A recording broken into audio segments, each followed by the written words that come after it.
عن أبي هريرة رضي الله تعالى عنه أن رسول الله صلى الله عليه وسلم قال: لا تقوم الساعة حتى تقتتل فئتان عظيمتان تكون بينهما مختلة عظيمة دعواهما واحدة، وحتى يبعث دجالون كذابون قريب من 30 كلهم يزعم أنه رسول الله، وحتى يقبض العلم ويكثر الزلازل ويتقارب الزمان ويظهر الفتن إلى آخر ما قال رسول الله صلى الله عليه وسلم۔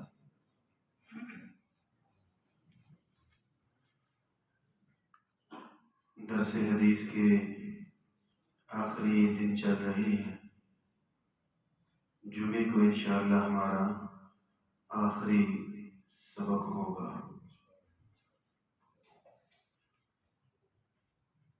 قیامت کی چند علامات کا ذکر کیا جاتا ہے تاکہ آگے چل کر یہ ہماری نسلیں قرآن و سنت کی روشنی میں ان چیزوں سے باخبر ہوں، فتنوں سے محفوظ رہ سکیں اور حق کا ساتھ دے سکیں۔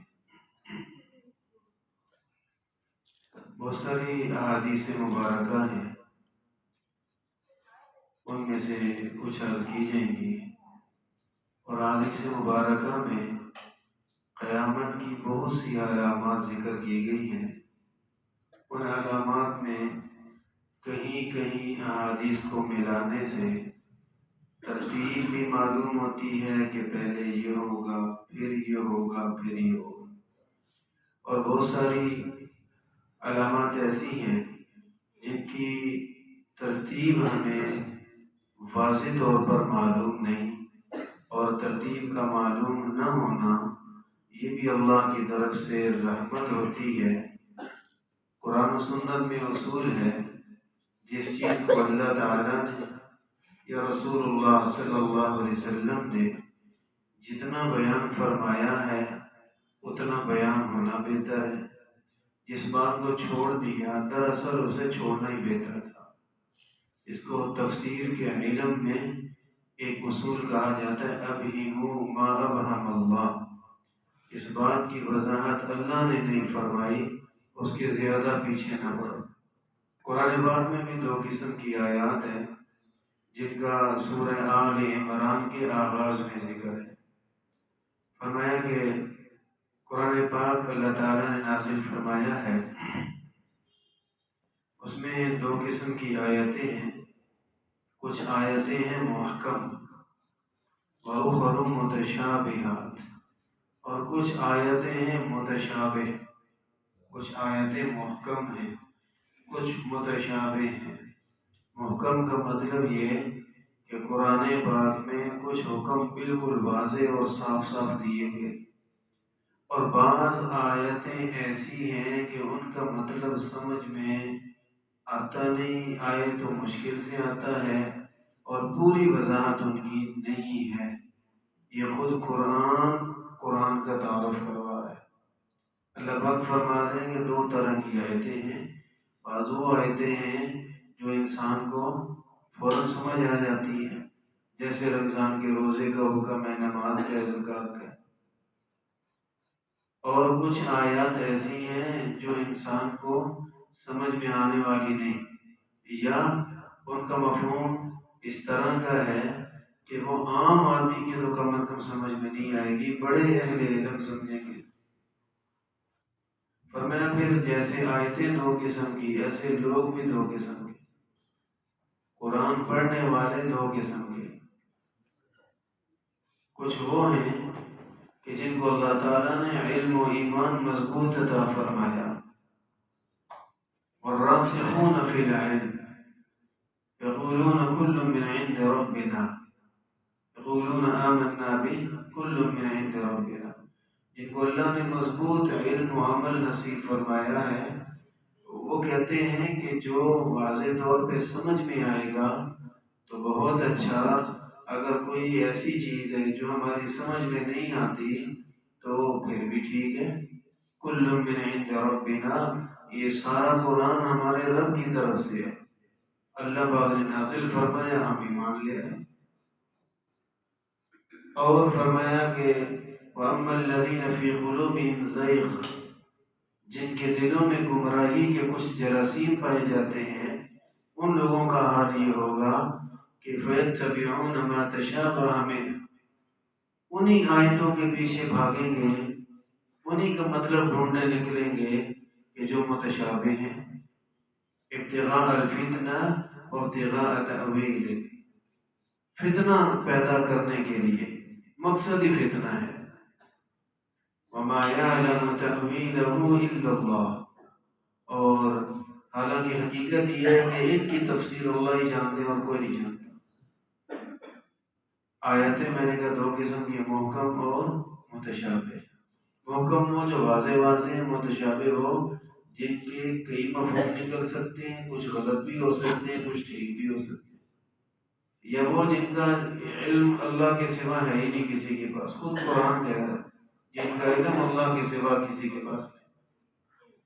متشابہات کی مثال ایک تو ہیں حروف مقطعات، وہ جو چند صورتوں کے شروع میں ہیں، جس طرح یہ 14 حروف مقطعات، الف لام میم، الف لام میم صاد، الف لام را، الف لام میم را، کاف ہا یا عین صاد، طہ، طاسین میم، طاسین، یاسین، صاد، حامیم، حامیم عین سین قاف، قاف نون، یہ 14 حروف مقطعات ہیں مختلف صورتوں کے شروع میں۔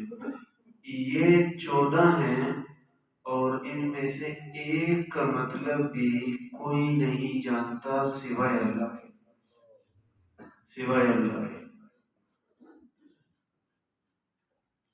اور مفسرین فرماتے ہیں جہاں بڑے بڑے اہل علم، بڑے بڑے مفسرین قرآن پاک کی تشریحات تفسیرات بیان کرتے ہیں، جب یہاں آتے ہیں نا الف لام میم، تو تشریح اور تفسیر کیا کرنی ہے، ترجمہ بھی کسی کو نہیں آتا، نیچے لکھ دیتے ہیں اللہ اعلم بمراد، اس کا صحیح مطلب اللہ ہی جانتا ہے، بات ہی ختم۔ اس طرح کے جتنے حروف مقطعات آتے ہیں وہ کہا جاتا ہے کہ اس کا مطلب اللہ ہی جانتا ہے بس۔ تو میں نے کہا متشابہات آیات جو ہیں ان میں سے ایک وہ ہیں جن کا مطلب اللہ پاک کے سوا کوئی بھی نہیں جانتا اور ان کا ترجمہ تک کوئی نہیں جانتا، تو یہ ہیں، اور ہم نے ان پر بھی ایمان لانا ہے، لا چکے ہیں الحمدللہ۔ اب پورے کے پورے قرآن پہ ایمان لاتے ہیں، کوئی ان کا بھی انکار کرے تو اس کے گمراہ اور بے ایمان ہونے میں کوئی شک نہیں۔ اچھا تو پھر یہ ہے کیا؟ میں بتا تو دیا ابھی نہیں پتا کیا ہے، سوال ہے کہ یہ پھر کیا ہے؟ تو بتا تو دیا ہے کہ کوئی پتہ نہیں کیا ہے۔ اچھا تو پھر یہ نازل کیوں ہوئے؟ کتاب اللہ کی ہے یا آپ کی ہے؟ تو اللہ کی ہے تو اللہ جیسے مرضی نازل کرے، ہمارا کام کیا ہے؟ ایمان لانا، ایمان ہم لا چکے ہیں الحمدللہ۔ ان کے بارے میں چند اضافی ایڈیشنل معلومات ہیں وہ عرض کر دیتے ہیں۔ ایک تو یہ کہ اس میں کوئی پریشانی کی بات نہیں کہ آخر یہ لکھا ہوا ہے تو پھر ہمیں اس کا مطلب معلوم ہونا چاہیے۔ بہت ساری چیزیں ایسی ہوتی ہیں جو ہمارے سامنے ہوتی ہیں اور ہمیں مطلب کا پتہ کوئی نہیں ہوتا، ہمیں بہت ساری چیزوں کا پتہ ہوتا ہے، نام تک نہیں آتا ہوتا، ہم ان کو بھی تو استعمال کر رہے ہوتے ہیں۔ ڈاکٹر کے پاس ایک ٹوٹی ہوتی ہے، کان سے لگا کے، آپ کے سینے سے لگا کے، آپ کے تنفس کی آواز سن کر یا دھڑکن سن کے وہ فیصلہ کرتے ہیں کہ آپ کو کیا مسئلہ ہے۔ اب کتنے لوگوں کو اس کا نام آتا ہے، ایک دو کو آتا ہوگا، زیادہ کو نہیں آتا، پتہ نہیں اس چیز کا کیا نام ہے۔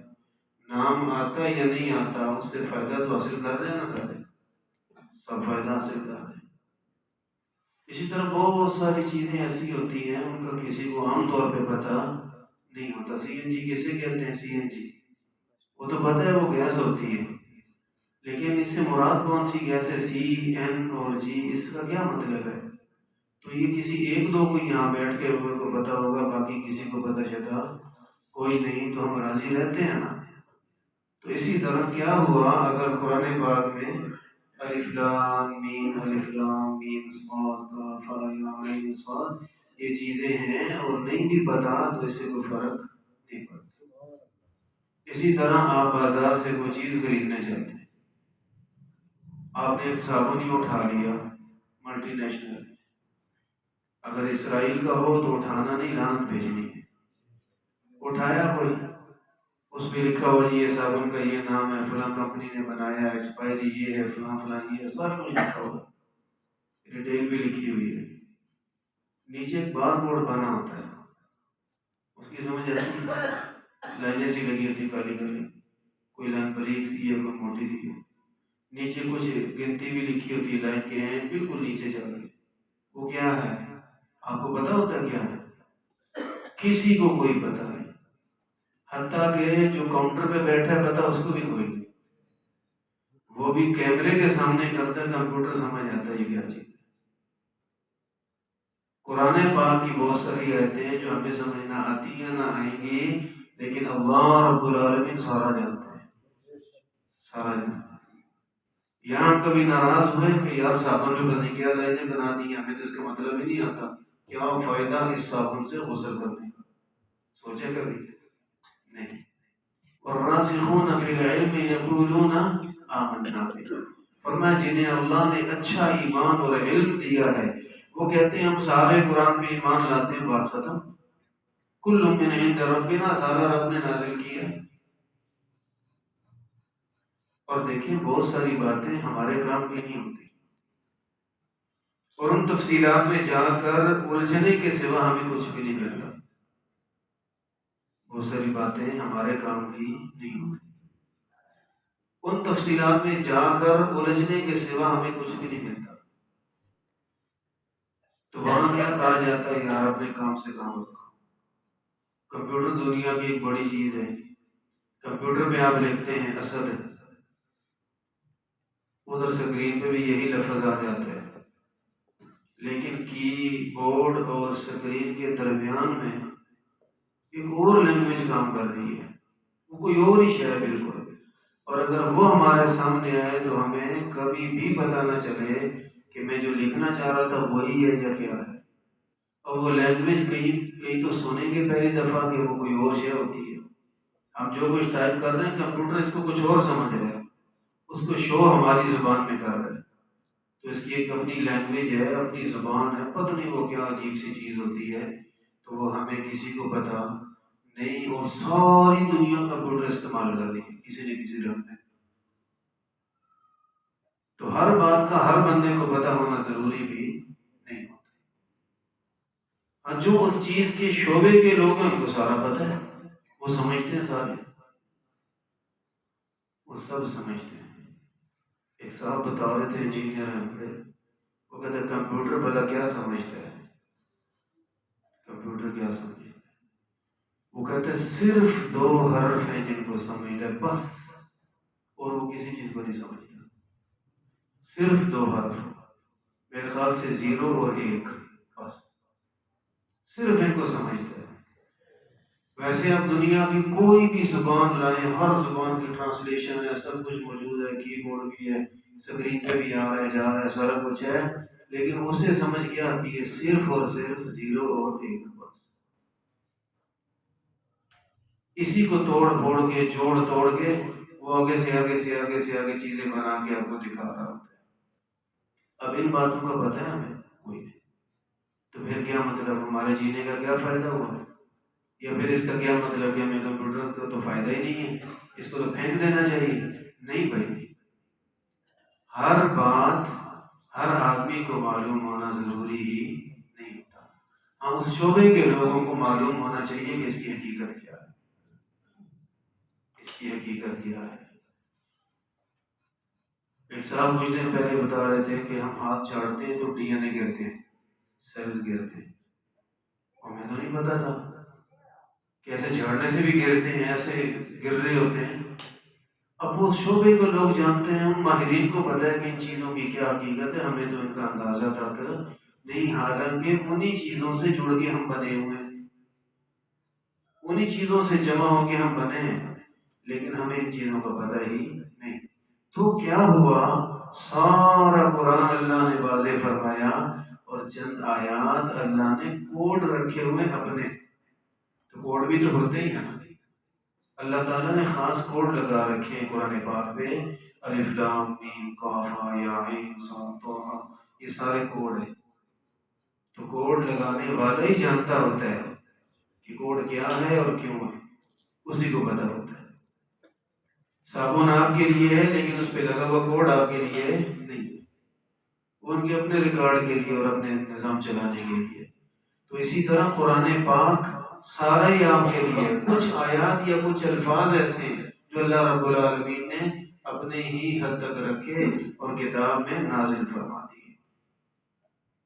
اللہ فرماتے ہیں جن کے دلوں میں فتنہ ہوتا ہے وہ بھاگتے ہی ادھر ہیں، پھر کہتے ہیں یہ میں سمجھ نہیں آئی، بھاگتے ادھر ہیں، یہ سمجھ آنا کوئی نہیں، اور پھر کیا کہتے ہیں ہمیں قرآن کی سمجھ ہی نہیں آ رہی، کیا فائدہ قرآن کا راستہ۔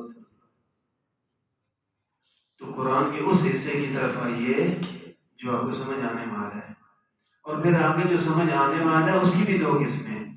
ایک وہ قرآن پاک کا حصہ جو عام آدمی کو بھی سمجھ میں آنے والا ہے، عام آدمی کو سمجھ آنے والا ہے، جس طرح یہ کہ اللہ تعالیٰ نے سیدنا ابراہیم علیہ السلام کو نبوت عطا فرمائی، ان کے بیٹے بھی نبی، پوتے بھی نبی، پڑپوتے بھی نبی۔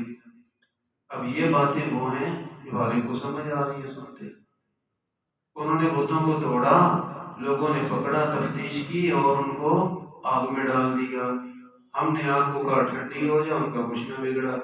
یہ وہ بات ہے جو ہر آدمی کو سمجھ میں آ رہی ہے۔ فرعون کو دعوت دی گئی، نہیں مانا، بار بار سمجھایا، نہیں مانا، جادوگروں کے ساتھ مقابلہ کروایا، تو جو مقابلے پہ اترے ہوئے تھے سارے اللہ کے آگے سجدہ ریز ہو گئے، موسیٰ علیہ السلام کا معجزہ دیکھ کے ایمان لے آئے۔ یہ بات ہر ایک کو سمجھ آنے والی ہے۔ ان باتوں کو کہتے ہیں مواعظ۔ قرآن پاک میں نصیحت کی باتیں، نصیحت کی، اور یہ بالکل آسان ہے اور ہر ایک کے لیے ہے اور ہر ایک کو نفع بھی ہوتا ہے۔ اللہ نے فرمایا وَلَقَدْ يَسَّرْنَا الْقُرْآنَ لِلذِّكْرِ، ہم نے قرآن کو آسان کیا، یسرنا، ہم نے قرآن کو آسان کیا، کس کے لیے؟ لِلذِّكْرِ، نصیحت حاصل کرنے۔ تو جو نصیحت حاصل کرنے والا ٹاپک ہے وہ سارا ہی آسان ہے، قرآن عام آدمی، ان پڑھ آدمی کو بھی صحیح سمجھ آ جائے گی، سونے کا دل میں اتر جائے گی بس۔ اور ایک حصہ ہے احکام والا، احکام کا حصہ جو ہے مسائل دریافت کرنا، فرض واجب سنت اور نماز روزہ، ان چیزوں کی تفصیلات اور ڈیٹیل میں جانا، اس کو استنباط کہتے ہیں۔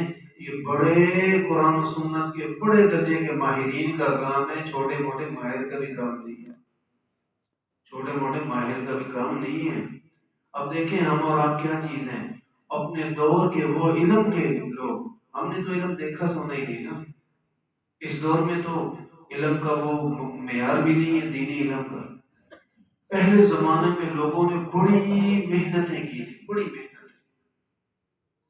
صاحب ہدایہ نے کتاب لکھی 80 جلدوں میں، 80 جلدوں میں کتاب، میں کہتا ہوں اگر اس کو صحیح سمجھ کے پڑھیں تو ہمیں 80 سال لگ جائیں، اتنی وہ اہم کتاب ہے۔ اب آپ کو ملیں گے ایسے، بہت ہی مشکل ہے۔ تو پہلے زمانے کے بڑے اہل علم، جن کی آج بھی علم کو امت کے بڑے علماء سلام کرتے ہیں، ان کا بھی آپس میں اختلاف ہو جاتا تھا، ان کا بھی امام مالک کچھ کہہ رہے ہیں، امام ابو حنیفہ کچھ کہہ رہے ہیں، امام احمد بن حنبل کچھ اور کہہ رہے ہیں، حالانکہ یہ بڑے اہل علم ہیں اور ان میں سے اکثر ایک دوسرے کے استاد شاگرد ہیں، اور امام ابو حنیفہ رحمہ اللہ ان کے بڑے استاد شاگردی بھی۔ تو بڑے اہل علم کا بھی آپس میں ایک پوائنٹ پہ آگے اختلاف ہوتا ہے، کوئی کہتا ہے اس طرح، کوئی کہتا ہے اس طرح۔ اس کا مطلب یہ ہوا کہ ہم چھوٹوں کا تو بالکل یہ میدان ہی نہیں ہے، یہ ہمارا کام نہیں کہ مسائل ہم قرآن و سنت سے دریافت کریں، بلکہ جو بڑے اہل علم اور بڑے ماہر لوگ ہیں وہ سمجھتے ہیں اس چیز کو، وہ اس کو سمجھتے ہیں۔ ویسے تو سمجھنے کا دعویٰ ہر ایک کا ہوتا ہے۔ ایک بالکل ان پڑھ آدمی وہ میرے پاس آیا، ناواقف تھا، کہتا ہے نکاح پڑھانا ہے۔ میں نے کہا میں ناواقف آدمی کا نہ تو نکاح پڑھاتا ہوں نہ جنازہ پڑھاتا ہوں۔ آپ کو کوئی واقف ہے، ہمارا نمازی ہے، وہ آپ کو اچھی طرح جانتا ہے تو ان سے بات کراؤ، میں ان کے کہنے پہ کر سکتا ہوں، ویسے کوئی نہیں۔ چلتے چلتے گئے، بڑی تفصیل سے ادھر ادھر فون پہ باتیں کروائیں، پھر اعتماد آیا بھی ٹھیک ہے بندہ یہ صحیح ہے، چلا گیا۔ اعلیٰ درجے کا ان پڑھ آدمی، اس کی گفتگو بھی بڑی عجیب اور ہر چیز ہی بڑی عجیب۔ جب کلیئر ہو گیا نا مجھے کہ بندہ ٹھیک ہے، تو جاتے ہوئے مجھے کہتا ہے اتنا قانون تو ہم بھی جانتے ہیں، اتنا قانون تو ہم بھی جانتے ہیں۔ میں نے کہا جی آپ بڑا جانتے ہیں۔ تو مطلب یہ کہ ہر آدمی کا دعویٰ ہے کہ میں بہت جانتا ہوں، لیکن بہرحال جو امت کے بڑے اہل علم تھے وہ تو کسی ایک نتیجے پہ متفق نہ ہو سکے۔ ایسی جگہ آتی ہے قرآن پاک میں، مثال کے طور پہ قرآن پاک میں ایک مسئلہ بتایا گیا کہ والمطلقات یتربصن بانفسهن ثلاثة قروء، جن عورتوں کو طلاق ہو جائے ان کی عدت 3 قروء ہے۔ قروء قرون کی جمع ہے، اور عربی میں جب ڈکشنری میں جاتے ہیں تو قرون مینسز کو بھی کہتے ہیں اور ان کے علاوہ والے دنوں کو بھی کہتے ہیں۔ عورت کی زندگی میں 2 ہی دن ہوتے ہیں، مینسز آ رہے اور نہیں آ رہے، تو قرون اس کو بھی بولتے ہیں، اس کو بھی بولتے ہیں۔ اب آپ بتائیں کہاں جائیں گے؟ اب قرآن و سنت کی دیگر آثار کو اور دیگر آیات اور احادیث کو اور صحابہ کرام کے عمل کو دوسری چیزوں کو تلاش کر کے یہ طے کیا جا رہا ہے کہ اس سے مراد حیض ہے یا طہر ہے، مینسز والے دن یا دوسرے دن۔ اس میں جب ہم امام شافعی رحمہ اللہ اور امام ابو حنیفہ رحمہ اللہ کے دلائل پڑھتے ہیں حیران ہو جاتے ہیں۔ امام ابو حنیفہ رحمہ اللہ فرماتے ہیں 3 حیض مراد ہے، امام شافعی کہتے ہیں 3 طہر مراد ہے۔ ان کی دلیل سنتے ہیں تو کہتے ہیں یہی ٹھیک ہے، ساتھ جب امام شافعی کی دلیل سنتے ہیں بھی کہتے ہیں نہیں ٹھیک تو امام شافعی ہے، پھر جب اس کا جواب امام حنیفہ دیتے ہیں پھر کہتے ہیں نہیں یار ٹھیک ہے ابو حنیفہ ہے، اور پھر جب امام شافعی جواب دیتے ہیں کہتے ہیں یار بات تو ان کی ٹھیک ہے۔ ہمارا تو یہ حال ہے یار، پڑھ پڑھ کے ہمارا یہ حال ہوتا ہے۔ ان لوگوں کا درجہ اور ان کا علم اللہ نے ان کو کتنا نوازا تھا، وہ کسی ایک نقطے پہ نہیں پہنچ سکے۔ ہم کہتے ہیں کہ مجھے سمجھ آ گئی ہے قرآن، نہیں، قرآن کے 2 حصے، محکم اور متشابہ۔ متشابہ کے پیچھے پڑھنا تو فتنہ ہے، محکم جو ہے اس کے 2 حصے ہیں، ایک ہے مواعظ، واعظ و نصیحت والے۔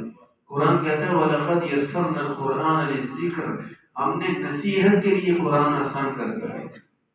وہ کوئی کسی درجے کا آدمی بھی سنے گا اس کو سمجھ آئے گی کہ یہ غلط ہے یہ ٹھیک ہے، یہ گناہ ہے یہ ثواب ہے، یہ حلال ہے یہ حرام ہے، میں نے وہ نہیں کرنا، اس طرح میں نے بچنا ہے۔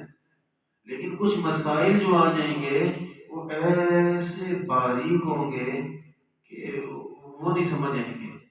دیکھیں ہم جتنے بھی سمجھدار ہوں جو کچھ بھی ہوں، لیکن کوئی جگہ آتی ہے کہ ہمیں خوردبین سے ہی دیکھنا پڑتا ہے، مائکروسکوپ سے۔ اگر ہم اس کو ہٹا کے آنکھوں سے دیکھیں تو کچھ بھی نظر نہیں آئے گا۔ بندہ کی کہتے ہیں بھئی یہی فیصلہ کر سکتی ہے مائکروسکوپ کی حقیقت کیسی ہے، تو اسی طرح اللہ نے اہل نظر بنائے تھے اس دور میں جو قرآن و سنت کی بہترین ماہر تھے۔ بہت ساری جگہیں آج بھی آ جاتی ہیں جہاں براہ راست ہم نہیں سمجھ سکتے، جن کی زندگی پڑھنے پڑھانے میں گزر رہی ہے الحمدللہ، تو ہمیں سمجھ نہیں آتی، عام آدمی کو کیا آئے گی، ہم بھی مجبور ہو کے امام حنیفہ رحمہ اللہ کی تحقیق پہ عمل کریں، ایسی باریکیاں آتی ہیں۔ خیر میں جو عرض کرنا چاہ رہا ہوں وہ یہ ہے کہ قرآن پاک کی آیتیں 2 طرح کی، محکم اور متشابہ۔ متشابہ کے پیچھے پڑھنا فتنہ پرست لوگوں کا کام ہے۔ اللہ نے فرمایا جو صاحب علم ہیں وہ ان چیزوں کے پیچھے نہیں پڑتے۔ اور متشابہ کے پیچھے پڑھ، متشابہ کی ایک اور قسم، پہلی قسم جو ہے نا حروف مقطعات، جن کا ترجمہ ہی ہمیں معلوم نہیں، اور کچھ وہ ہیں جن کا ترجمہ معلوم ہے حقیقت معلوم نہیں۔ ترجمہ معلوم ہونے کا مطلب یہ ہے کہ لفظوں سے سمجھ آتی ہے یہ بات، لیکن اس کی حقیقت کیا ہے یہ سمجھ میں نہیں آتی۔ قرآن پاک میں وَيَوْمَ يُكْشَفُ عَنْ سَاقٍ وَيُدْعَوْنَ إِلَى السُّجُودِ فَلَا يَسْتَطِيعُونَ، قیامت کے دن جب پنڈلی کھولی جائے گی، یوم یکشف عن ساق، جب پنڈلی، جس دن پنڈلی کھولی جائے گی، سجدے کی طرف بلایا جائے گا، سارے سجدے میں گر جائیں گے، چند رہ جائیں گے، وہ کر ہی نہیں سکتے سجدہ۔ یہ وہ ہیں جن کو زندگی میں توفیق نہیں تھی، تکبر کرتے تھے، میں کیوں سجدہ کروں معاذ اللہ، تم نہیں کر سکیں کے باوجود کوشش کے۔ تو فرمایا کہ اب اس کا مطلب کیا ہے، پنڈلی کھولی جائے گی۔ تو احادیث سے پتہ چلا کہ اللہ رب العالمین کی پنڈلی ہے جس کا ذکر ہے، اور پھر وہ کس طرح کی ہے، کس طرح کی ہے بھائی، جیسے اللہ کی شان کے مناسب ہے ویسی ہے، اللہ خوش رکھے ماشاءاللہ۔ کیسی ہے، جیسے اللہ کی شان کے مناسب ہے بس ویسی ہے جی۔ اس کی رنگت کیا ہوگی، ساخت کیا ہوگی، نہ سوچنا منع۔ کیوں منع؟ اس لیے کہ اگر چھوٹی اور بات بڑی ہے۔ تو کچھ ایسے ہیں جن کا ترجمہ ہی نہیں آتا، کچھ ایسے ہیں کہ ترجمہ آتا ہے مطلب سمجھ میں نہیں آتا، ان کی حقیقت پوری نہیں سمجھ آتی۔ تو قرآن پاک کے درجات ہیں، تو اتنی عام کتاب نہیں ہے جسے ہر ایک سمجھ سکے۔ عام آدمی کی سمجھ کا لیول اور ہے، قرآن اس پہ بھی بات کرتا ہے۔ بہت پڑھے لکھوں کا اور ہے، قرآن اس پہ بھی بڑی بات کرتا ہے۔ بڑے اعلیٰ درجے کے لوگوں کا اور ہے، اس پہ بھی قرآن بات کرتا ہے۔ اور مخلوقات کے لیول سے اوپر جا کے اللہ تعالیٰ اپنی سطح کی بات بھی کرتے ہیں جو کسی کو سمجھ نہیں آئے گی۔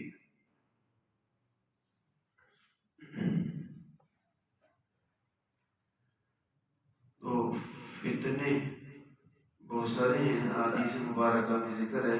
میں نے عرض کیا کہ کچھ ایسے فتنے آئیں گے قیامت کے علامات میں سے جو ہمیں ترتیب معلوم ہے، یعنی حدیث پاک میں یا واضح طور پہ ترتیب بتائی گئی یا اشارت ہے، اور کچھ وہ ہیں جن میں فتنے ذکر کیے گئے، علامتیں قیامت کی ذکر کی گئی، لیکن ان کی ترتیب ہمیں معلوم نہیں۔ کیوں معلوم نہیں؟ کیونکہ بتائی نہیں گئی۔ کوئی بتائی کیوں نہیں گئی؟ ابہموا ما ابہم اللہ، جسے اللہ نے واضح نہیں کیا اسے اسی طرح رہنے دو، اس میں ہزار حکمتیں ہیں۔ یہاں حدیث پاک میں بہت ساری علامات کا ایک ہی حدیث میں ذکر ہے۔ رسول اللہ صلی اللہ علیہ وسلم نے ارشاد فرمایا قیامت اس وقت تک قائم نہیں ہوگی جب تک وہ دو بہت بڑی جماعتیں آپس میں جنگ نہ کریں۔ جب تک دو بہت بڑی جماعتیں آپس میں جنگ نہ کریں اس وقت تک قیامت نہیں ہوتی۔ یہ ہوگا قیامت سے پہلے، دو بہت بڑی جماعتیں، اور دونوں جماعتیں جو جنگ کریں گی وہ معمولی نہیں ہوگی، بہت بڑی جنگ ہوگی، مقتلۃ عظیمہ، بہت بڑی جنگ ہوگی۔ دعواہما واحدہ، دونوں کا دعویٰ ایک ہی ہوگا، یہ ان کو مار رہے ہیں وہ ان کو مار رہے ہیں، اور دونوں کا دعویٰ اسلام کا ہوگا کہ ہم اسلام کی خاطر لڑ رہے ہیں، دونوں کا دعویٰ اسلام کا۔ یہاں میں تفصیل کا وقت نہیں، میں مختصر عرض کروں، جب اس طرح کے فتنے پیدا ہو نا، قتل و غارت گری، اور دونوں ہی کہہ رہے ہیں کہ ہم اسلام کے لیے لڑ رہے ہیں، تو ایسے موقع پہ سلامتی کا راستہ یہ ہے کہ آپ سائڈ میں ہو، نہ ان کا ساتھ دیں نہ ان کا دیں۔ یہ میں احادیث مبارکہ کی وجہ سے عرض کر رہا ہوں۔ ایسے موقع پہ آپ علیہ السلام نے فرمایا کہ جو آدمی سو ہے نا، سویا پڑا ہے، وہ تو ہے سب سے اچھا، اس کو نہیں پتا باہر کیا ہو رہا ہے۔ جو جاگا ہوا ہے وہ تھوڑا سا کم اچھا ہے، جو اٹھ کے بیٹھا ہوا ہے وہ اور کم اچھا ہے، اور جو کھڑا ہو گیا وہ نہیں اچھا، اور جو چل پڑا وہ بالکل نہیں اچھا۔ مراد یہ ہے کہ جتنا سائڈ پہ رہ سکے رہیں، نہ ان کا ساتھ دیں نہ ان کا ساتھ دیں۔ اس کو آپ علیہ السلام نے ایک مرتبہ یوں فرمایا کونوا احلاس بیوتکم، اپنے گھر پہ ٹانٹ بن جاؤ. اپنے گھر کے جو دروازے پہ پردہ لٹکا ہوتا ہے وہ پردہ کبھی باہر بھی جاتا ہے، چل تھوڑا چل پھر لے، نہیں نہ جاتا، جہاں لگا دیا گیا بس وہیں کا وہیں ہے. تو فرمایا جب اس طرح کے فتنے شروع ہوں کونوا احلاس بیوتکم، اپنے گھروں کے پردے بن جاؤ، بس وہ ایک ہی جگہ پہ ہے، گھر سے باہر جاتا ہی نہیں ہے. مطلب کام سے کام رکھو اور ان جھگڑوں میں نہ پڑو.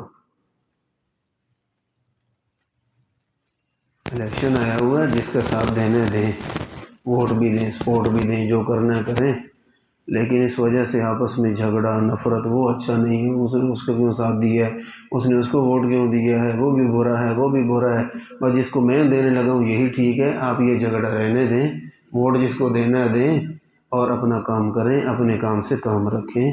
اسی میں ہماری ذہنی شفا اور اسی میں ہماری حفاظت ہے.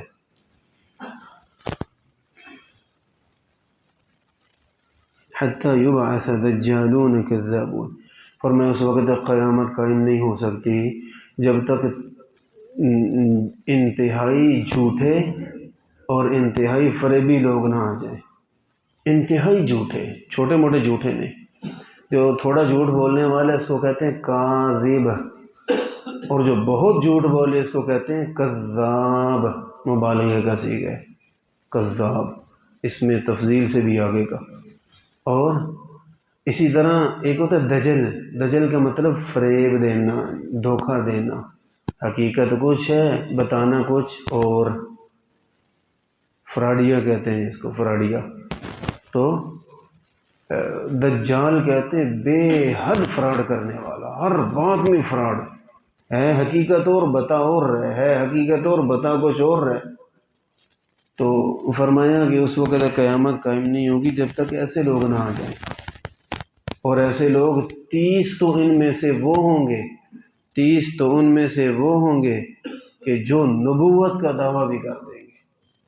ایک دو کی بات نہیں ہے، 30 مختلف زمانوں میں مختلف علاقوں میں 30 آئیں گے جو نبوت کا دعویٰ بھی کر دیں. مسجد حرام میں بیٹھے تھے یہ چھوٹی عید کے بعد، جمعے کے انتظار میں تھے، جمعہ ہوگا. تو میرے ساتھ ایک یمنی بیٹھا ہوا تھا، گپ شپ ہوئی، حال احوال ہوئے. تو میں نے کئی باتوں میں سے نا ایک واٹس ایپ میں سے ایک بندہ نکال کے دکھایا. میں نے کہا یار یہ یمنی ہے اور یہ نبوت کا دعویٰ کرتا ہے، تو آپ لوگوں سے کوئی اس کا علاج نہیں ہوا؟ تو ناصر محمد اور آگے کچھ تھا، وہ مجھے اس وقت یاد نہیں آ رہا، اس طرح نام تھا اس کا. اس نے مجھے واٹس ایپ میں سے 2-3 اور نکال کے دکھا دیے کہ یمن میں یہ بھی نبوت کا دعویٰ کرتا ہے، یہ بھی کرتا ہے. میں نے کہا پھر آپ نے کیا کیا، کوئی حل نکالا ہے اس کا؟ کہتا نہیں اس کا کوئی حل نہیں ہے، اس کا کوئی حل نہیں. وہ یمن تھا اور یہ پاکستان تھا. میں نے کہا بھئی اس کا حل قرآن پاک میں یہ بتایا گیا قاتلوہم حتی لا تکون فتنہ، ان کے خلاف جنگ کرو یہاں تک کہ فتنہ جڑ سے ختم ہو جائے. کہتا یہ تو ہے قرآن پاک میں. میں نے کہا آپ کی جگہ میں ہوتا تو میں ان کو جا کے اپنے ہاتھوں سے قتل کرتا. مسجد حرام وہاں سعودی حکومت کی سختی بھی اس طرح کی بڑی ہے. تو جیسے میں نے یہ بات کی وہ الریاض میں امام تھے، بس وہ چپ کر کے بیٹھ گئے، بولے نہیں. پھر نہ ہاں نہ نہ نہ کچھ، درود شریف پڑھنے لگ گئے، میں بھی درود شریف پڑھنے لگ گیا. تو بہرحال فرمایا کہ 30 کے قریب لوگ ایسے ہوں گے، 30 کے قریب تو وہ ہوں گے جو نبوت کا دعویٰ کر دیں گے. جھوٹ عام ہوگا، دجل فریب عام ہوگا، اور 30 کے قریب تو وہ ہوں گے جو اتنا بڑا جھوٹ بول جائیں گے کہ اپنے آپ کو نبی کہہ ڈالیں گے.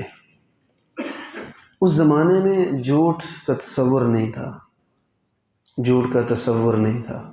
رسول اللہ صلی اللہ علیہ وسلم نے سے پوچھا گیا کہ مسلمان یہ گناہ کر سکتا ہے، وہ کر سکتا ہے؟ فرمایا ہاں انسان ہے، ہو جاتا ہے. تو پوچھا گیا جھوٹ؟ فرمایا نہیں، مسلمان جھوٹ نہیں بول سکتا. اس کا مطلب جو جھوٹ بولی جا رہے ہیں ان کے مسلمان ہونے میں بہت بڑی کمی ہے کوئی. اس لیے تو بہرحال اس دور میں تو اس کا کنسیپٹ ہی نہیں تھا کہ کوئی جھوٹا بھی ہو سکتا ہے. تو سچ اتنا زیادہ بولا جاتا تھا جس کی حد کوئی نہیں۔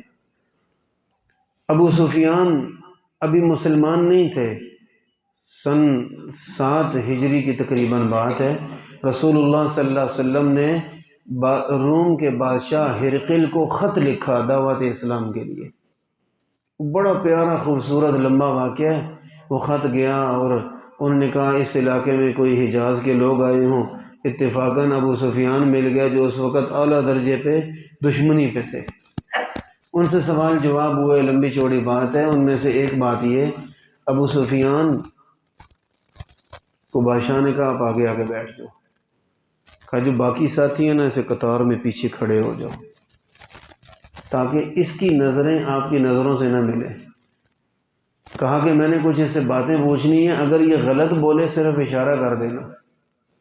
پچھلوں سے کہا، ساتھیوں سے۔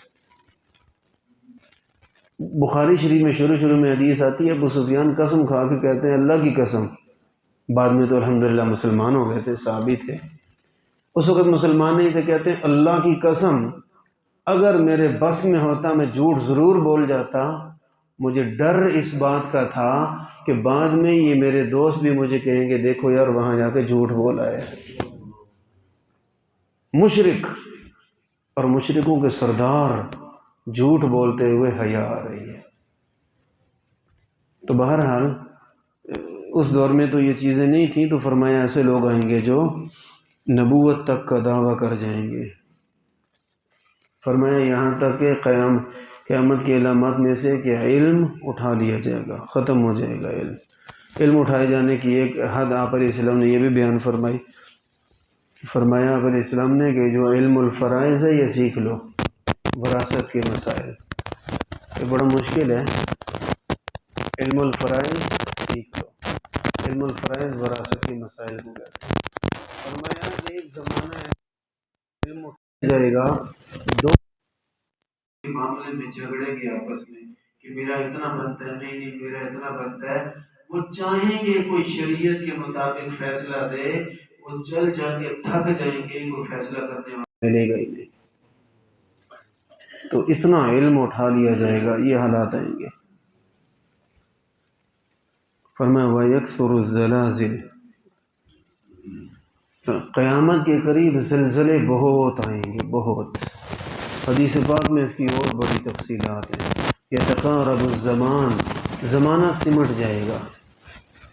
دوسری حدیث میں واضح طور پہ سال یوں گزرے گا، بس جتنا مہینہ گزرتا ہے، مہینہ گزرے گا لگے گا ہفتہ گزرے، ہفتہ گزرے گا لگے گا ایک دن گزرے۔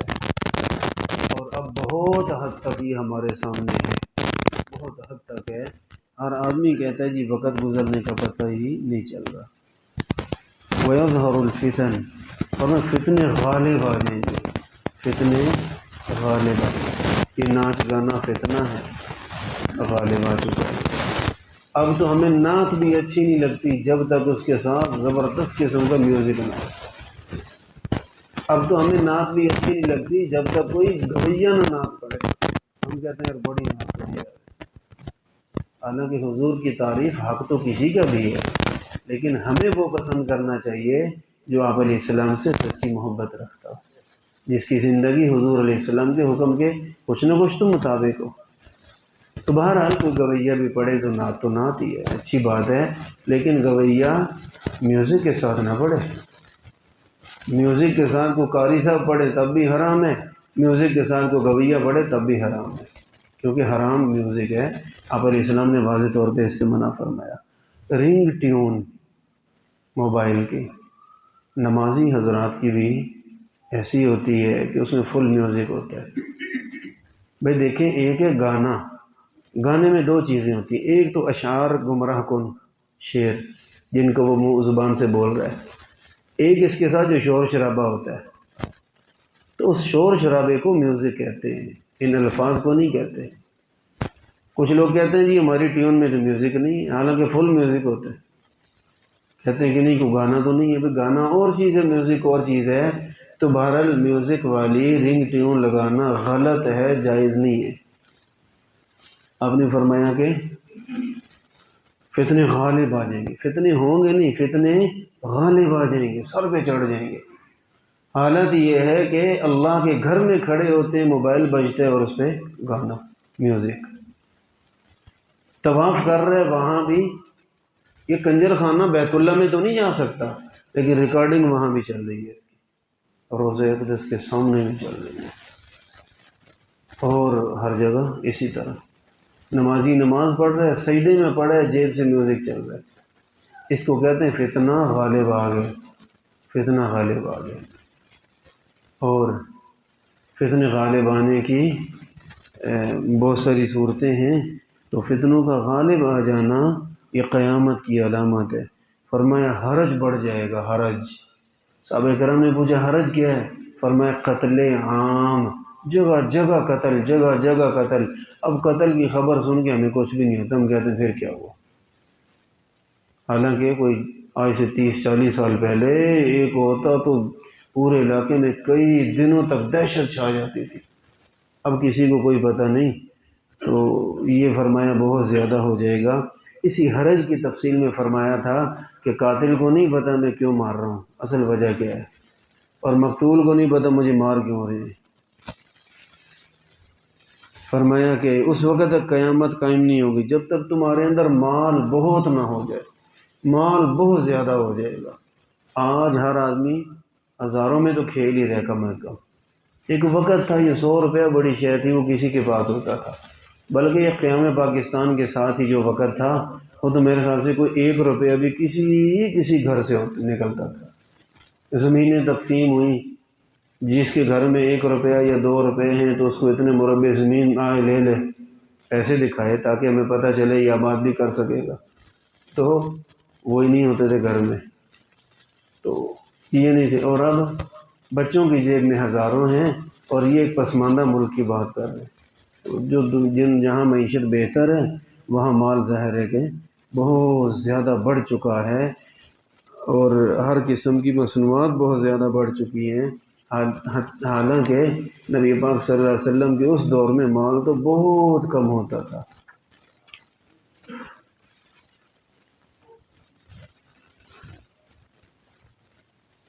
اللہ فرمایا اتنا بھی مال بڑھے گا، اتنا مال بھی بڑھے گا کہ آدمی پیسہ لے کے پھرے گا کہ یہ میں صدقہ دینا چاہتا ہوں، کاش کہ مجھے کوئی غریب ملے اور اس کو میں دے دوں، پھر کے پوچھ کے تھک جائے گا، کوئی زکوٰۃ لینے والا، کوئی صدقہ لینے والا نہیں ملے گا۔ وَحَتَّى يَتَطَاوَلَ النَّاسُ فِي الْبُنْيَانِ، فرمایا اس وقت تک قیامت قائم نہیں ہوگی جب تک لوگ مقابلے پہ بلڈنگیں نہ بنانے لگ جائیں۔ میں نے اس دن عرض کیا تھا، ایک ہے بلڈنگ بنائیں جتنی بنانی ہے، اور ایک ہے محض مقابلے کی وجہ سے بلڈنگ بنانا، تو یہ ٹھیک ہے نہیں ہے، گناہ ہے۔ فرمایا یہ وقت آئے گا لوگ مقابلے پہ عمارتیں کھڑی کریں گے۔ فرمایا پھر موت کی تمنا معاشرے میں عام ہو جائے گی۔ فرمایا ایک آدمی قبر کے پاس سے گزرے گا، قبر پہ لیٹے گا، روئے گا، کہے گا ہائے کاش میں قبر میں ہوتا، میں باہر نہ ہوتا۔ وَحَتَّى تَطْلُعَ الشَّمْسُ مِن مَغْرِبِهَا، فرمایا یہاں تک کہ سورج مغرب سے طلوع ہوگا۔ اچھا یہ قبر پہ لیٹنا، اس کے بارے میں عرض ہے کہ موت کی تمنا کرنا گناہ اور حرام ہے۔ رسول اللہ صلی اللہ علیہ وسلم کا ارشاد گرامی ہے، آپ نے فرمایا لا یتمنین احد الموت لضر نزل بہ، فرمایا دنیا کی کسی تکلیف سے تنگ آ کے کہنا کہ اللہ کرے میں مر جاؤں، کاش کہ میں مر جاتا، میں پیدا ہی نہ ہوتا، میں مر گیا ہوتا، یہ کہنا فرمایا ہرگز کوئی آدمی نہ کہے، مسلمان یہ کبھی بھی نہ کہے۔ اللہ نے زندگی دی ہے، اس کی قدر کرو، جس کو قدر ہوگی وہ نہیں کہے گا کہ میں مروں۔ مرنے کی تمنا وہ ہے جو اس زندگی کی قدر نہیں جانتا۔ اس زندگی کی قدر ہے اللہ رب العالمین کی محبت حاصل کرنا، اللہ کا دین سیکھنا، دین کے مطابق عمل کرنا۔ تو موت کی تمنا بالکل جائز نہیں، حرام ہے۔ البتہ ایک شہادت کی موت ایسی ہے جس کی تمنا جائز ہے، اور نبی علیہ السلام نے، صحابہ کرام نے تمنا کی۔ آپ حدیث سنتے ہیں، ایک حدیث میں آپ علیہ السلام نے 3 مرتبہ، ایک میں 10 مرتبہ فرمایا میرا دل چاہتا ہے میں اللہ کے راستے میں شہید ہو جاؤں، پھر زندہ کیا جاؤں، پھر شہید ہو جاؤں۔ تو شہید ہونا تو ظاہر ہے ایک موت ہے، تو شہادت کی موت کی تمنا ہے۔ اس میں بھی اصل تمنا موت کی نہیں، رتبہ شہادت کی تمنا ہے اس میں۔ فرمایا کہ اس وقت تک قیامت قائم نہیں ہوگی یہاں تک کہ سورج مغرب سے طلوع ہوگا۔ اس کی تفصیل مختصر سی یہی ہے کہ لوگ ایک عام رات کی طرح، جیسے آج رات ہوئی ہے، سوئیں گے اور صبح کا وقت ہو جائے گا لیکن صبح نہیں ہوگی۔ مثلا میں مثال اپنے ماحول کے مطابق دے رہا ہوں کہ صبح کا الارم بجے گا، مثلا لوگ نماز پڑھنے آئے، نماز پڑھ کے چلے گئے، اب الارم لگایا ہوا جی 8 بجے میں نے آفس جانا ہے۔ 8 بجے کا الارم بجا، اٹھا، دیکھا باہر نکلا، لیکن باہر تو اندھیرا ہے، یہ کیا ہوا؟ بادل بھی کوئی نہیں، ستارے چمک رہے ہیں، 8 بج کے اندھیرا ہے۔ گھبرا جائیں گے، ادھر سے ادھر سے پوچھیں گے، معلومات لیں گے، سارے لوگ گھبرا کے باہر نکلیں گے، کیا ہوا؟ سورج کہاں گیا؟ اور یہ کئی گھنٹے یہی صورتحال جاری رہے گی، حتیٰ کہ جب سورج طلوع ہوگا تو مغرب کی طرف سے ہوگا بجائے مشرق کے، اور وہ مغرب سے، یہ قیامت کا دن نہیں ہے، قیامت کا دن نہیں، عام دن ہے۔ اس دن کوئی قیامت نہیں آئے گی، کوئی مار داڑ، کوئی عذاب، کوئی تباہی نہیں ہوگی، عام دن ہوگا۔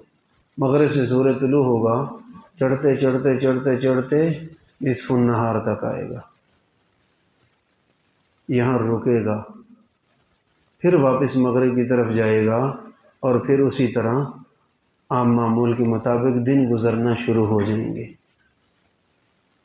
اب جب یہ ہوگا، نبی پاک صلی اللہ علیہ وسلم نے فرمایا ہماری حقانیت اور سچائی کی یہ بہت بڑی علامت واضح طور پر دیکھ کر تمام کے تمام لوگ ایمان لے آئیں گے، سارے ایمان لے آئیں گے۔ اس وقت ہر بندہ کلمہ پڑھ رہا ہوگا، لیکن فرمایا کہ یہ وہ وقت ہوگا لا ينفع نفسا ایمانها لم تکن آمنت من قبل، فرمایا جو اس سے پہلے ایمان لا چکے تھے ان کا ایمان تو معتبر ہے۔ اب سورج مغرب سے چڑھتا دیکھ کر اب کوئی کلمہ پڑھتا ہے تو کہا جائے گا اپنے پاس رکھ، تیرے کلمے کی کوئی ضرورت نہیں، اس کا ایمان قبول ہی نہیں، اب کفر پہ مرو گے، بس اس کا ایمان قبول ہی نہیں ہوگا۔ تو دیکھیں ایمان اور توبہ، یہ ایک وقت آئے گا یہ قبول ہی نہیں ہوں گے۔ ایمان تو مغرب سے سورج نکلے گا، ایمان قبول نہیں، اور جب موت کے فرشتے ہم میں سے کسی کو بھی نظر آ جائیں، چاہے ابھی سورج نکلا مغرب سے یا نہیں نکلا، موت کا فرشتہ جب سامنے آ جائے، اب کوئی کہے انی تبت الآن، اب توبہ کرتا ہوں، تو جواب یہ ہے کہ اب توبہ رہنے دے، اب بھگتنا پڑے گا۔ اور اس وقت اگر کوئی کافر تھا اور اس نے مسلمانوں سے سن رکھا تھا، سارا آنکھوں کے سامنے آ گیا، اب کلمہ پڑھتا ہے تو اس کو بھی کہا جائے گا اب کلمہ رہنے دے، الآن وقد عصیت، تو اب نہیں ہو سکتا۔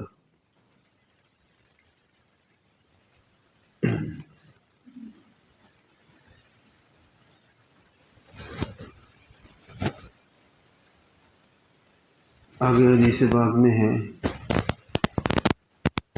وَلَتَقُومَنَّ السَّاعَةُ وَقَدْ نَشَرَ الرَّجُلَانِ ثَوْبَهُمَا، فرمایا قیامت جس دن قائم ہوگی وہ بھی دیکھنے میں عام سا دن، معمول کا دن ہوگا، بس ہر ایک اپنی بھاگ دوڑ میں، مصروفیات میں اسی طرح لگا ہوا ہوگا، لیکن کیا ہوگا؟ فرمایا جس دن قیامت قائم ہوگی وَقَدْ نَشَرَ الرَّجُلَانِ ثَوْبَهُمَا، دو آدمی کپڑا بچھائیں گے، گاہک اور دکاندار۔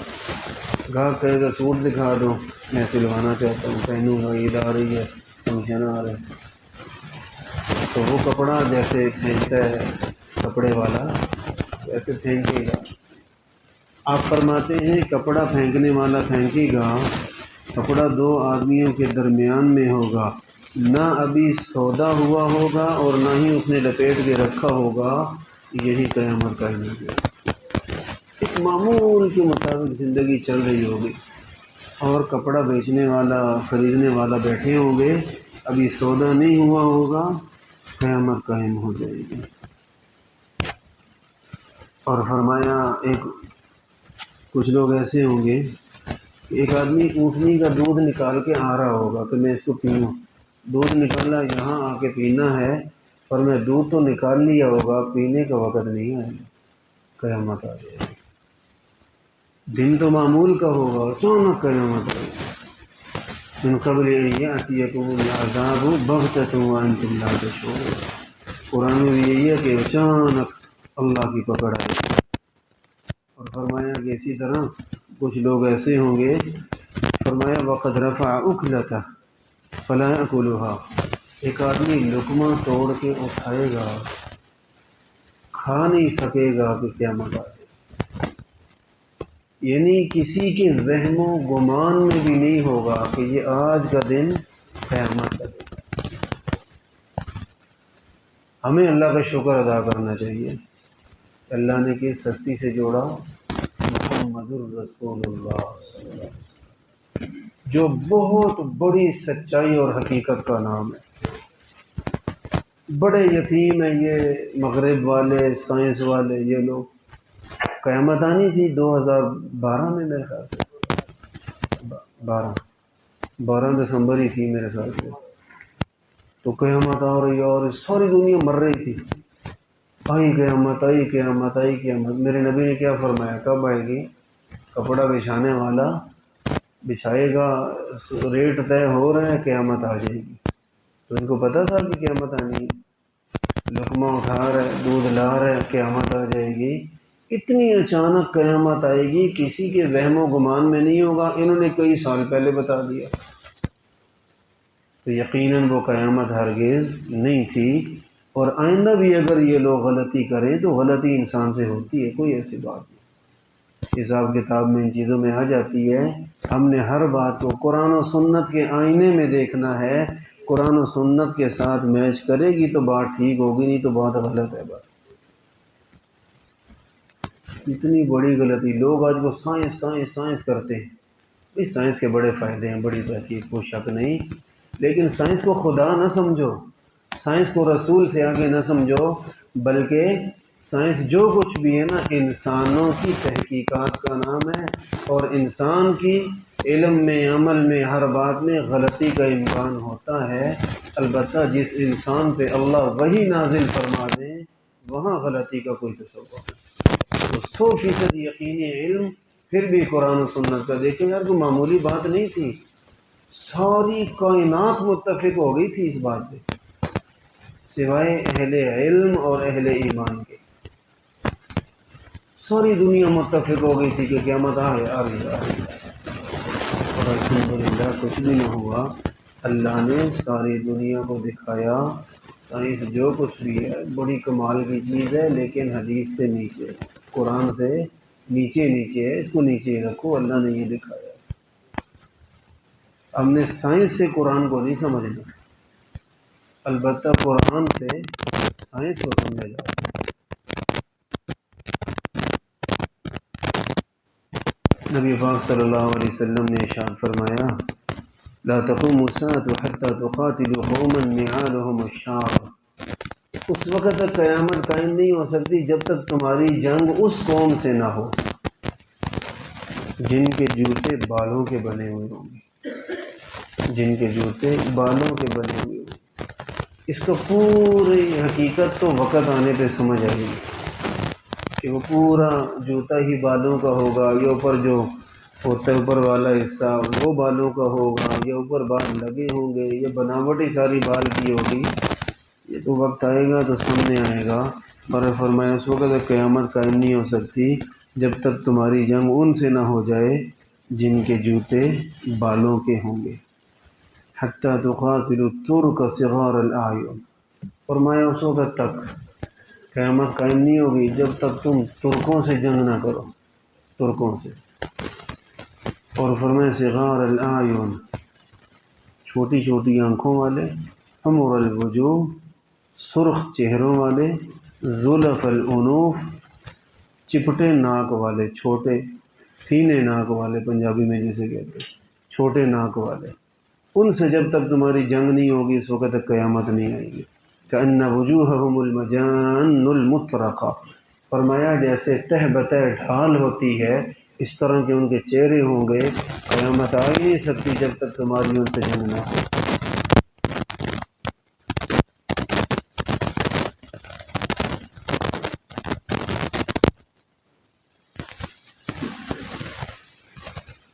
سبحان اللہ۔ رسول اللہ صلی اللہ علیہ وسلم نے ارشاد فرمایا قیامت قائم نہیں ہوگی یہاں تک کہ مسلمان یہودیوں سے جنگ کریں، فیقتلہم المسلمون، پھر مسلمان یہودیوں کو قتل کریں گے، حتی یختبئ الیہود من وراء الحجر والشجر، فرمایا یہاں تک کہ یہودی جان بچانے کے لیے پتھر اور درخت کے پیچھے چھپے گا، فیقول الحجر والشجر یا مسلم یا عبداللہ هذا یہودی خلفی فتعال فاقتلہ، فرمایا کہ یہودی جان بچانے کے لیے درخت اور پتھر کے پیچھے چھپے گا اور درخت اور پتھر آواز دے گا مسلمان، اے اللہ کے بندے او مسلمان یہ میرے پیچھے چھپا ہوا اس کو مار۔ اتنا ظلم کریں گے کہ یہ روئے زمین کی بے جان چیزیں بھی ان کے ظلم سے تنگ ہو گئی۔ فرمایا کہ الا الغرقد فإنه من شجر اليهود، لیکن درخت ہے غرقد، اس کا عام ترجمہ کیا گیا ہے بوڑ کا درخت۔ ایک درخت کی بھی کئی قسمیں ہوتی ہیں، آم ہے، آم کی کئی قسمیں، کیلا ہے تو کیلے کی کئی قسمیں، تو اسی طرح مالٹا ہمارے علاقے میں مالٹے کے درخت بھی کئی قسم کے، تو اگر اس کا یہی ترجمہ ہے بوڑ، تو نہ جانے یہ جو ہمارے یہاں ڈیروں پہ لگے ہوتے ہیں یہ والے ہوں گے یا اسی کی کوئی اور نسل ہوگی، جو کچھ بھی ہے اب اس میں کافی باتیں اب سامنے بھی آ چکی ہیں۔ بہرحال فرمایا وہ درخت ہے، وہ یہودیوں کا درخت ہے، وہ کا حمایتی، وہ نہیں بولے۔ اور آج سے کوئی تقریباً 20 سال پہلے سنا کہ اسرائیل میں وہ درخت یہودی لگا رہے ہیں، ہم نے تو تحقیق کی یا نہیں کی پر وہ ساری کر کے بیٹھے ہوئے احادیث کی روشنی میں ہی، تو وہاں سنا ہے کہ وہ درخت لگے ہوئے ہیں جو نہیں بولیں گے، تو درخت نہیں بولتا نہ بولے لیکن چھوڑیں گے نہیں ان کو انشاءاللہ۔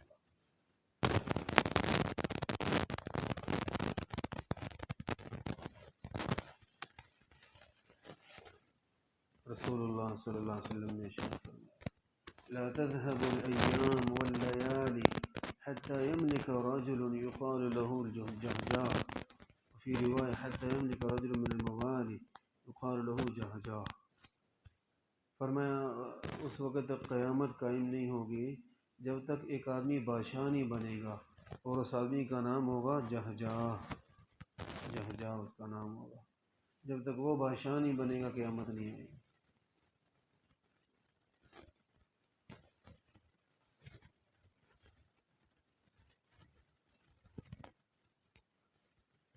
اب علیہ السلام نے فرمایا ہلک کسریٰ فلا یکون کسریٰ بعد، اس دور کی دو بڑی سلطنتیں تھیں، روم اور فارس، تو روم کے بادشاہ کو قیصر کہتے تھے اور فارس کے بادشاہ کو کسریٰ کہتے تھے۔ یہ ایسے ہی لفظ ہے جیسے صدر یا وزیر اعظم۔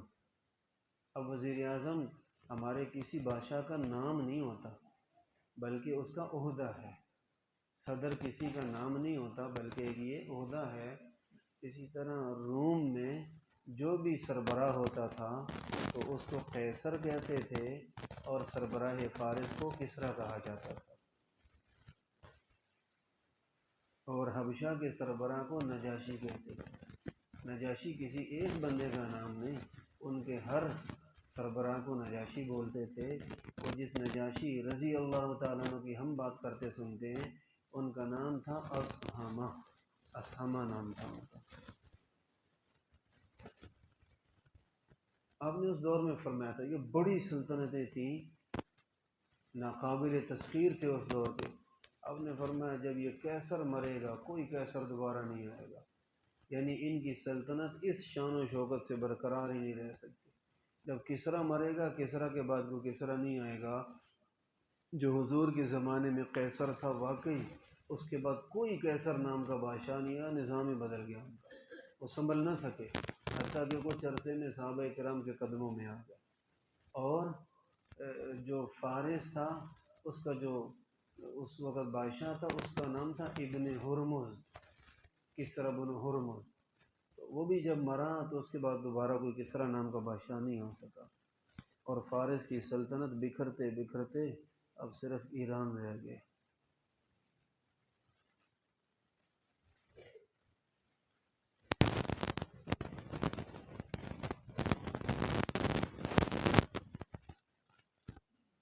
اللہ نے کیسی سچی ذات سے جوڑا۔ اس دور میں جب کہ مسلمانوں کو کھانے کے لیے روٹی نہیں ملتی تھی، آپ نے فرمایا، رسول اللہ صلی اللہ علیہ وسلم نے ارشاد فرمایا، تغزون، تم جہاد پہ جاؤ گے، جزیرہ عرب میں نکلو گے، فیفتحها اللہ، اس پورے جزیرہ عرب کو اللہ فتح کر دے گا، یہاں اسلام کا جھنڈا ہوگا، اور آج ہم وہی دیکھ رہے ہیں۔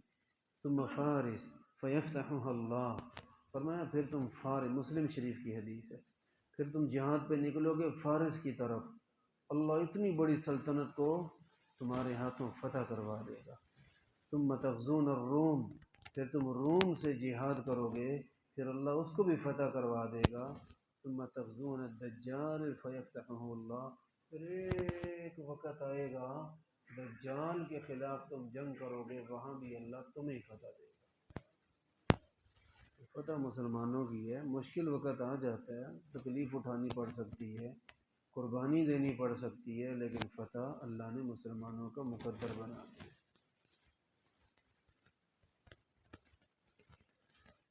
عوف بن مالک رضی اللہ عنہ سے روایت ہے، فرماتے ہیں میں نبی علیہ السلام کی خدمت میں حاضر ہوا، آپ اس وقت غزوہ تبوک میں تھے، چمڑے کے ایک خیمے میں تشریف فرما تھے۔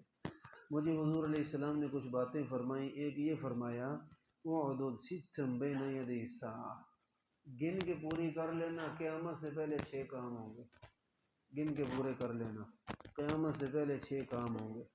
پہلی علامت قیامت کی ہے موتی، میری موت، میری وفات۔ تو اس سے آگے سلسلہ پھر فرمایا شروع ہوگا علامات قیامت کا۔ ثم فتح بیت المقدس، پھر بیت المقدس کی فتح، بیت المقدس لفظ بھی ٹھیک ہے اور بیت المقدس بھی ٹھیک ہے۔ تو فرمایا کہ پھر بیت المقدس فتح ہوگا۔ ثم موتان، پھر فرمایا کہ وبا پھیلے گی اور بہت لوگ مریں گے۔ فرمایا جس طرح بکریوں کی ایک بیماری ہے قعاس، وہ جب پھیلتی ہے تو بکریاں دیکھتے دیکھتے مرنا شروع ہو جاتی ہیں، ان کا علاج نہیں ہو سکتا، بے تحاشا مرتی ہیں، پر میں ایسی وبائیں پھیلیں گی اور ایسے لوگ مریں گے۔ ثم استفاضۃ المال، پھر فرمایا مال بہایا جائے گا، مال دیا نہیں جائے گا، بہے گا مال، یعنی بے تحاشا پیسہ اور دولت آ جائے گی لوگوں کے پاس۔ حتی یؤتی الرجل 100 دینار فیظل ساخطا، یہاں تک کہ ایک آدمی کو 100 دینار ملے گا تو وہ بھی ناراض اٹھے گا کہ یار دیکھو نا مجھے صرف 100 دینار دیے۔ دینار سونے کا ٹھیپا ہوتا ہے، کسی کو 100 دینار بھی ملے گا تو وہ بھی ناراض اٹھے گا کہ یار مجھے تو خالی 100 ہی دیا ہے بس۔ فرمایا ثم فتنہ لا يبقى بیت من العرب الا دخلته، یہ مال تو اب ماشاءاللہ عربوں میں تو بہت زیادہ ہے، اور فرمایا کہ پھر ایک وقت آئے گا فتنے ایسے شروع ہوں گے، عربوں کا ایک گھر بھی نہیں بچے گا جس میں فتنہ داخل نہ ہو جائے، ایک گھر بھی نہیں بچے گا جس میں فتنے نہ داخل ہو جائیں۔ اور اب فتنے اللہ اکبر۔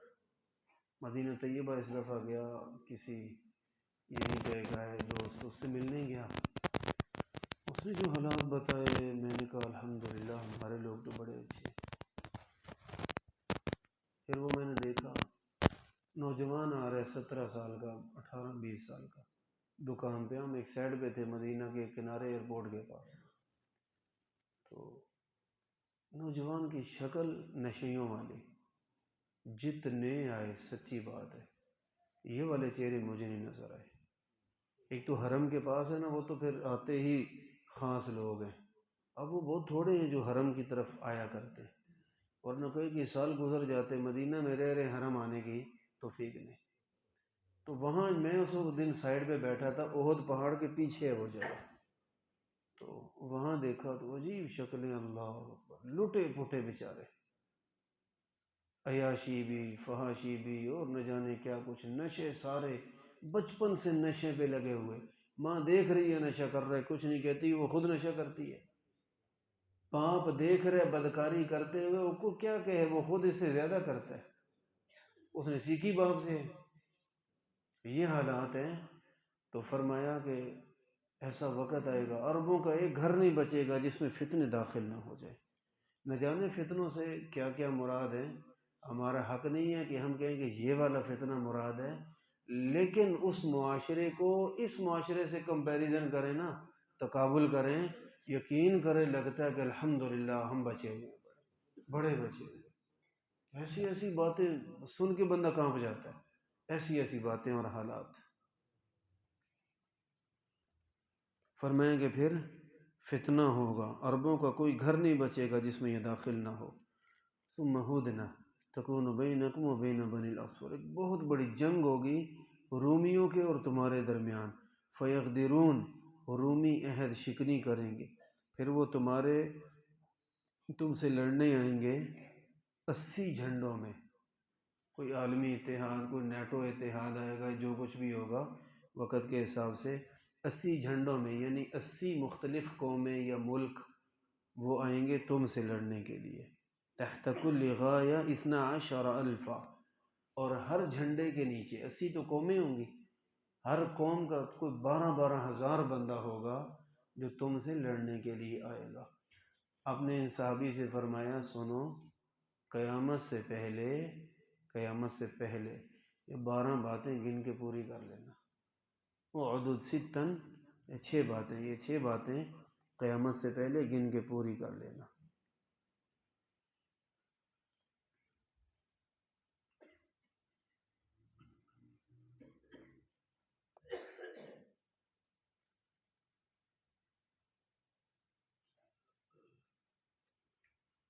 آگے بہت زیادہ جنگوں کا ذکر ہے، کوشش کریں گے کہ ان جنگوں کا تفصیل سے ذکر کیا جائے۔ بس ایک آخری حدیث کے طور پہ معاذ بن جبل رضی اللہ تعالیٰ عنہ سے روایت ہے، فرماتے ہیں کہ جب بیت المقدس آباد ہوگا نا، مدینہ ویران ہو جائے گا، اور جب مدینہ ویران ہوگا پھر شدید ترین جنگیں شروع ہوں گی، اور پھر ترکی فتح ہو جائے گا، قسطنطنیہ کا ذکر ہے، استنبول، اور فرمایا کہ جب استنبول فتح ہوگا تو اس وقت دجال ظاہر ہو جائے گا۔ یہ جو احادیث مبارکہ سے معلوم ہوتا ہے یہ حضرت مہدی، امید یہ ہے، پکی بات نہیں، اللہ جانتے ہیں 1000 سال لگ جائیں، امید یہ ہے آثار اور قرائن دیکھ کر کہ یہی اگلا دور ہی ہے حضرت مہدی کے ظاہر ہونے کا۔ تو حضرت مہدی ظاہر ہوں گے اور وہ اللہ کے راستے میں جہاد کریں گے۔ ظہور مہدی سے کچھ پہلے کافروں عیسائیوں سے مل کے مسلمان کسی تیسری قوم سے جنگ کریں گے، پھر آپس میں رولا بنے گا، پھر عیسائیوں کی 2 قسمیں ہوں گی، ایک عیسائی مسلمانوں کے ہمدرد ہوں گے، دوسرے عیسائی وہ مسلمانوں کے دشمن ہوں گے اور وہ ترکی کو فتح کر لیں گے، عیسائی قبضہ کر لیں گے۔ پھر انہی دنوں میں حضرت مہدی ظاہر ہوں گے، پہلے وہ شام میں لڑائی پوری کریں گے، یہاں بڑی جنگوں کے بعد فتوحات ہوں گی، فتح کرنے کے بعد پھر حضرت مہدی ترکی کو فتح کریں گے۔ یہ وہ اس استنبول کے فتح کا یہاں ذکر کیا جا رہا ہے، اور جب وہ فتح ہوگا ترکی تو اس وقت حضرت مہدی کی موجودگی میں دجال ظاہر ہو جائے گا۔ انشاءاللہ کل کا جو درس ہوگا وہ اسی حوالے سے ہوگا کہ علامات قیامت، حضرت مہدی، دجال، سیدنا عیسیٰ علیہ السلام اور ان چیزوں کے بارے میں، تاکہ ان کی بنیادی آگاہی ہمیں ہو اور ہم اپنے ایمان کی حفاظت کر سکیں۔